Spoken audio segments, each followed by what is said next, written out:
우리는 언제 가장 고통스러울까요? 사랑이 있을 때 사실은 고통스럽습니다. 사랑 없는 고통은 있어도 고통 없는 사랑은 없다. 이 비극과 슬픔을 받아들이지 않으면 우리는 어쩌면 인간이 될 수 없지 않는가. 그래서 슬픔은 어떤 의미에서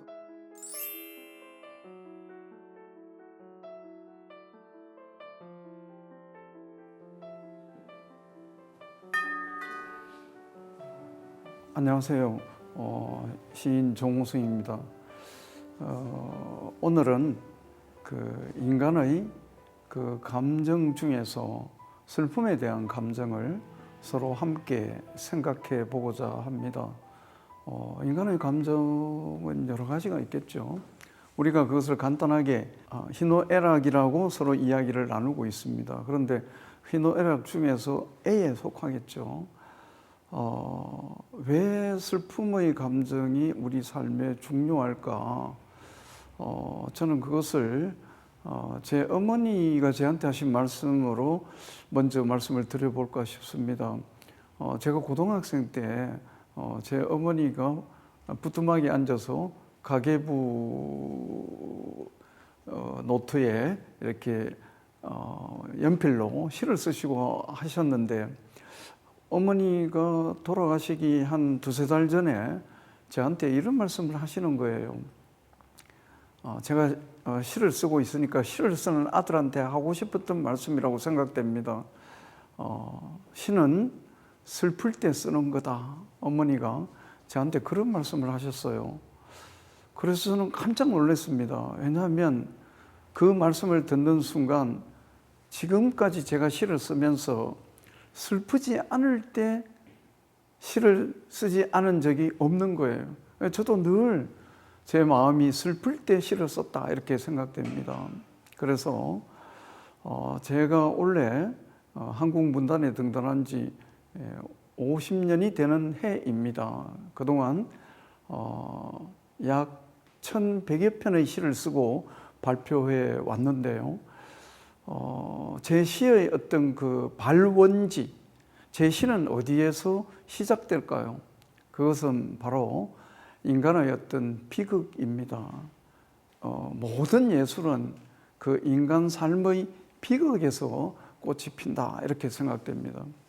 그래서 비극의 꽃이 바로 예술이고 문학이고 시다. 그래서 시는 비극을 토양으로 하고 해서 자라나는 그 무엇이다 이렇게 말씀드릴 수가 있는데요. 인간의 비극을 다른 말로 표현하면 인간의 슬픔이다라고 저는 말씀드릴 수 있습니다. 이 슬픔을 또 다른 말로 표현하면 무엇일까요? 바로 저는 고통이라고 생각됩니다. 그래서 인간의 그 슬픔의 고통을 우리는 어떻게 하면 좋을까? 어떻게 하면 좋을까라고 생각하는 데서부터 제 경우는 또 시를 쓰게 되고 이 슬픔을 위안받고 싶어 하고 시를 쓰면서 이런 생각을 많이 합니다. 내 시가 다른 사람에게 위안이 되는 존재가 되었으면 좋겠다. 물론 제 자신을 또 위안해야 되겠죠. 그래서 저는 시를 쓸 때마다 항상 시가 나를 위로하고 또 나를 위로한 시가 다른 사람을 위로했으면 좋겠다. 그런 생각을 합니다. 그런데 우리는 우리 삶의 이 슬픔의 고통을 어떻게 하면 좋을까요? 저는 고통은 인간의 본질이라는 거죠. 그래서 그 인간의 본질은 받아들일 수밖에 없다라고 생각됩니다. 인생은 고통에서 시작해서 고통으로 끝나는 것이다라는 생각을 저는 요즘 깊게 하게 됩니다. 일찍이 부처님께서는 인생은 고해라고 말씀하셨습니다. 괴로울 고, 고통스러울 고, 바다해. 우리는 고통이라는 바다에 사는 인간이라는 한 마리 물고기입니다. 그것도 물속에 살면서도 목말라 하는 물고기라는 거죠. 그러면 물속에 살면서도 목이 마르는 인간이라는 물고기 어떻게 하면 좋을까요? 물속에 살면서도 목이 마르기 때문에 그 물을 찾아서 무트로, 육지로 나와야 될까요? 그래서는 안 된다고 생각합니다. 왜냐하면 물속에 사는 물고기가 무트로 나오면 곧 죽음에 이르게 됩니다. 그래서 물속에 살면서도 아무리 목말라도 물속에 살아야 된다. 그것이 고통이라는 바다에 사는 인간이라는 물고기의 어떤 숙명이다. 우리 인생에 고통이 없기를 바라지 말고 고통을 이해해야 된다. 우리 인생에 슬픔이 없기를 바라지 말고 그 슬픔을 이해해야 된다. 장미에는 향기가 있습니다. 그리고 장미에는 가시가 있습니다. 그러니까 가시 없는 장미는 사실은 존재 가치가 없는 거죠. 자, 그렇다면은 장미의 그 향기는 어디에서 날까요? 저는 바로 가시에서 난다고 생각하게 됩니다. 그래서 장미의 향기는 바로 장미의 고통의 향기라는 거죠. 그래서 우리 인간에게도 인간으로서의 향기가 난다면 바로 우리 인간 삶의 고통에서 향기가 나는 것이 아닐까라고 생각해 볼 수 있겠습니다. 그래서 우리는 언제 가장 고통스러울까요? 우리는 사랑이 있을 때 사실은 고통스럽습니다. 사랑이 시작되면 동시에 뭐가 시작될까요? 바로 고통이 시작되고 슬픔이 시작됩니다. 그래서 저는 한때 내가 사랑하는데 왜 고통스럽지? 라는 생각을 할 때가 있었습니다. 그래서 나는 사랑은 원하지만 나는 고통은 원하지 않는다. 이런 어리석은 생각을 한 적도 있습니다. 사랑이 있으면 고통이 있는 거다. 사랑과 고통은 서로의 한 몸이라는 거죠. 상이어. 이게 다른 말이 아니고 동의어라는 거죠. 그래서 김수환 주의원께서는 이런 말씀을 하셨습니다. 사랑 없는 고통은 있어도 고통 없는 사랑은 없다. 그래서 인생은 고통으로 이루어지지만 또 사랑으로 이루어진다는 겁니다. 그래서 사랑에는 반드시 고통이 있다. 사랑에는 반드시 슬픔이 있다는 거죠. 그래서 저는 슬픔의 본질을 사랑에서 저는 찾고자 합니다. 예를 들어서 이런 말씀을 또 드리고 싶은데요. 우리가 이제 기쁨이라는 하나의 나무가 한 그루 있습니다. 자, 기쁨이라는 나무는 어디에 뿌리를 내리고 있을까요? 뿌리가 없는 나무는 존재하지 않으니까 바로 제가 생각할 때는 기쁨이라는 나무는 슬픔에 뿌리를 내리고 있다라고 말씀드릴 수 있겠습니다. 이렇게 많은 사람들이 기쁨의 나무니까 기쁨의 뿌리를 내리고 있을 것이다 라고 생각하시겠지만 그거는 아니지 않을까요? 슬픔의 뿌리를 내리고 있는 겁니다. 그래서 기쁨만 있는 기쁨은 진정한 기쁨이 아니지 않을까 이런 생각이 듭니다. 기쁨은 반드시 슬픔의 뿌리를 내려야 기쁨의 꽃이 핀다 이렇게 말씀드릴 수 있는데요. 우리가 기쁨의 눈물이라는 말을 할 때가 있지 않습니까? 그 까닭은 눈물이 기쁨의 뿌리이기 때문에 그렇다 이렇게 말씀드릴 수 있겠고요. 희망이라는 나무를 생각해도 마찬가지입니다. 자, 희망이라는 나무는 그 뿌리가 어디에 내려지고 있을까요? 바로 절망의 뿌리를 내리고 있다라고 말씀드릴 수 있겠습니다. 그래서 우리는 절망의 뿌리를 내리지 않은 희망은 희망이 아니다. 그래서 희망만 있는 희망은 희망이 아니라고 저는 생각합니다. 희망 고문이라는 말이 있습니다. 그건 왜 그럴까요? 바로 희망만 있기 때문에 그렇습니다. 그래서 슬픔과 희망은 반드시 슬픔과 절망이라는 뿌리를 내려야 어떤 그 기쁨의 꽃, 희망의 꽃을 피우게 된다. 이렇게 저는 말씀드리고 싶습니다. 그래서 어떠한 가치가 더 중요한가? 기쁨이라는 나무는 슬픔이라는 가치가 더 중요하고 희망이라는 나무는 절망이라는 가치가 더 중요하다. 그런데 우리는 오늘날 슬픔이라는 가치 또는 절망이라는 가치를 폄하하고 이렇게 부정하면서 살고 있지는 않는가 이렇게 또 질문하고 싶습니다. 그래서 김수환 주형님의 말씀을 사랑 없는 고통은 있어도 고통 없는 사랑은 없다. 이 김수환 주형님의 말씀을 제가 이렇게 한번 바꾸어 보고 싶습니다. 기쁨 없는 슬픔은 있어도 슬픔 없는 기쁨은 없다. 이런 말씀을 한번 서로 함께 깊게 생각해 봤으면 좋겠습니다. 등단 50주년 기념 시집으로 슬픔이 택배로 왔다라는 신작 시집을 발간했는데요. 그 시를 제가 한번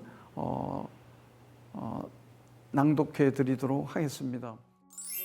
택배, 슬픔이 택배로 왔다. 누가 보냈는지 모른다. 보낸 사람 이름도 주소도 적혀 있지 않다. 서둘러 슬픔의 박스와 포장지를 벗긴다. 벗겨도 슬픔은 나오지 않는다. 누가 보낸 슬픔의 제품이길래, 얼마나 아름다운 슬픔이길래, 사랑을 잃고 두 눈이 멀어 겨우 밥이나 먹고 사는 나에게 배송돼 왔나. 포장된 슬픔은 나를 슬프게 한다. 살아갈 날보다 죽어갈 날이 더 많은 나에게 택배로 온 슬픔이여, 슬픔의 포장지를 스스로 벗고 일생에 단 한 번만이라도 나에게만은 슬픔의 진실된 얼굴을 보여다오. 마지막 한 방울 눈물이 남을 때까지 얼어붙은 슬픔을 택배로 보내고, 누가 저 눈길 위에서 울고 있는지 그를 찾아 눈길을 걸어가야 한다. 이러한 내용의 시입니다. 여기에서 이 시의 첫 행, 슬픔이 택배로 왔다라고 했을 때 그 택배된 슬픔은 무엇을 의미할까요? 저는 이별이라는 택배라고 생각했습니다. 그것도 죽음을 통한 이별이라는 택배입니다.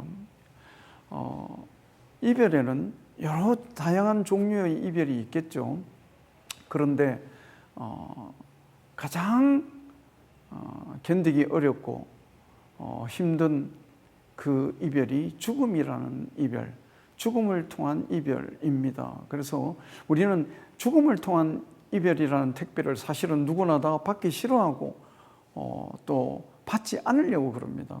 그렇지만 아무리 받기 싫어도 받아야 되는 것이 죽음을 통한 이별이라는 택배입니다. 아일랜드의 작가 오스카 와일드는 이런 말을 남겼습니다. 슬픔에는 성지가 있다. 여기에서 거룩할 성자를 썼습니다. 그래서 슬픔에는 거룩한 땅이 있다, 이런 말인데 여기에서 성지는 무엇을 의미할까? 오스카 와일드가 이야기하는 이 슬픔의 성지는 바로 운명이라는 의미가 아닐까. 슬픔에는 운명이 있다, 이런 의미가 아닐까라고 저는 생각해 봤습니다.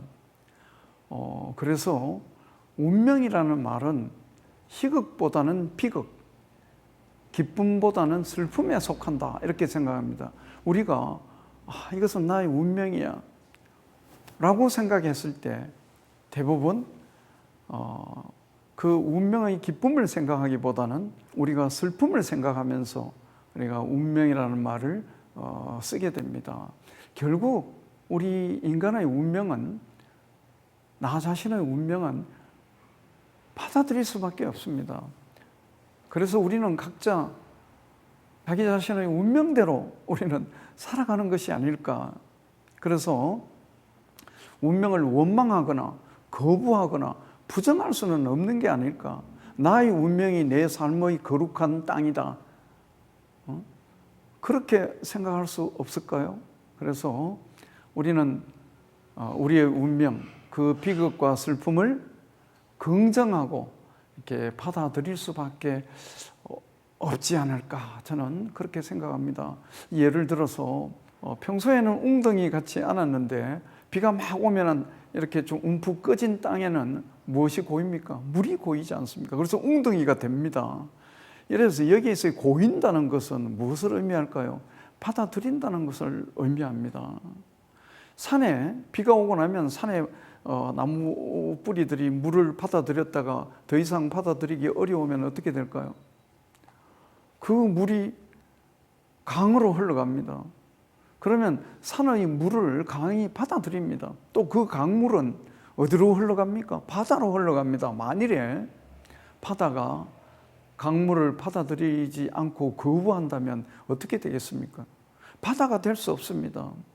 그러니까 바다는 강물이라는 운명을 받아들일 수밖에 없다. 그래야 바다로서 존재할 수 있다는 겁니다. 그래서 우리도 내 삶의 운명, 내가 운명이라고 생각하는 그 부분을 받아들일 수밖에 없다는 거죠. 그래서 운명은 받아들이는 것을 의미한다. 그래서 슬픔은 제가 생각할 때는 인간의 운명이다, 이렇게 말씀드리고 싶습니다. 그래서 되풀이해서 말씀드린다면 운명이라는 말 속에는 비극과 슬픔이라는 말의 의미가 들어있는 거다. 그래서 이 비극과 슬픔을 인간의 그 운명적 그 본질을 우리는 받아들이지 않으면 우리는 어쩌면 인간이 될 수 없지 않는가, 이렇게 생각됩니다.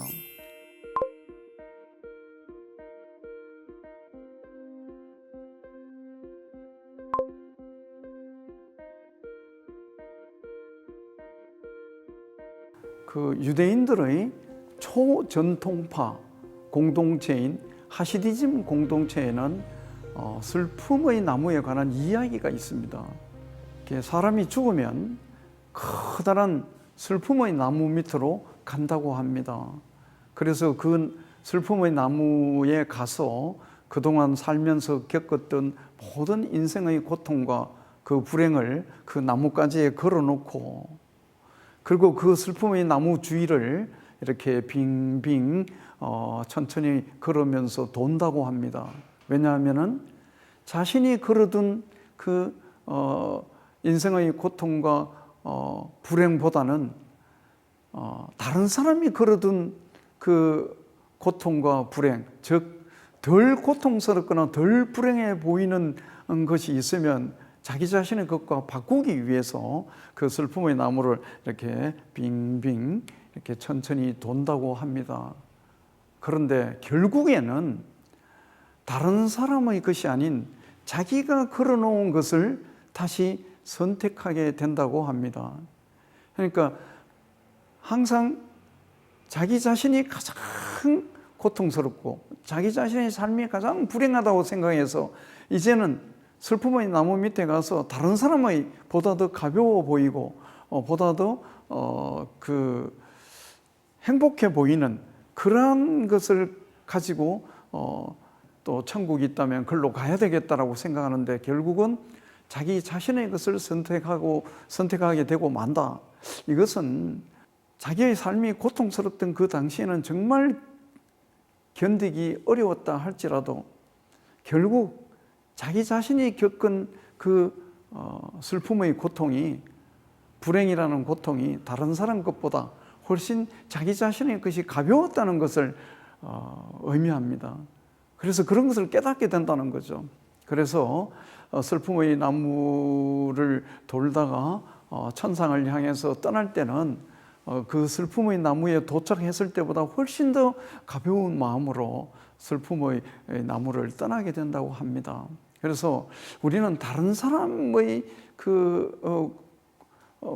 고통보다 나의 고통이 더 가벼움에도 불구하고 항상 더 무겁다고 생각하고 더 견디기 어렵다고 생각하고 지금까지 살아온 것이 아닐까. 이 슬픔의 나무라는 슬픔의 나무에 얽힌 이 이야기를 통해서 자기 자신의 그 삶의 비극과 슬픔과 고통과 그 불행을 깊게 한번 들여다볼 수 있는 그런 시간이 주어지면은 참으로 좋겠다, 저는 이렇게 또 생각됩니다.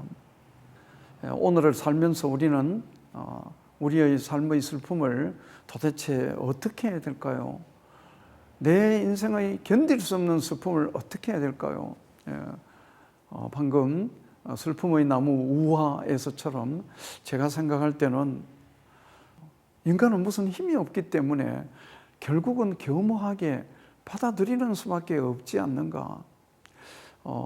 시인 김남조 선생님께서는 슬픔도 인간의 양식이다. 그러니까 비탄도 양식이라는 말씀을 당신의 시에서 하신 바가 있습니다. 그리고 또 이미 세상을 떠나셨지만 그 소설가 박완서 선생님께서는 당신보다 먼저 세상을 떠난 아들의 죽음이라는 그 고통을 견디기 어려워서 남을 원망하고 또 절대자, 신을 원망하고 그러셨답니다. 그런데 어느 날 문득 내가 원망할 수 있는 그 절대자라는 존재가 있다는 것만으로도 감사하다. 이런 생각이 들어서 원망할 수 있는 존재, 그 존재에 대한 감사함을 통해서 천주교 신자가 되셨다고 합니다.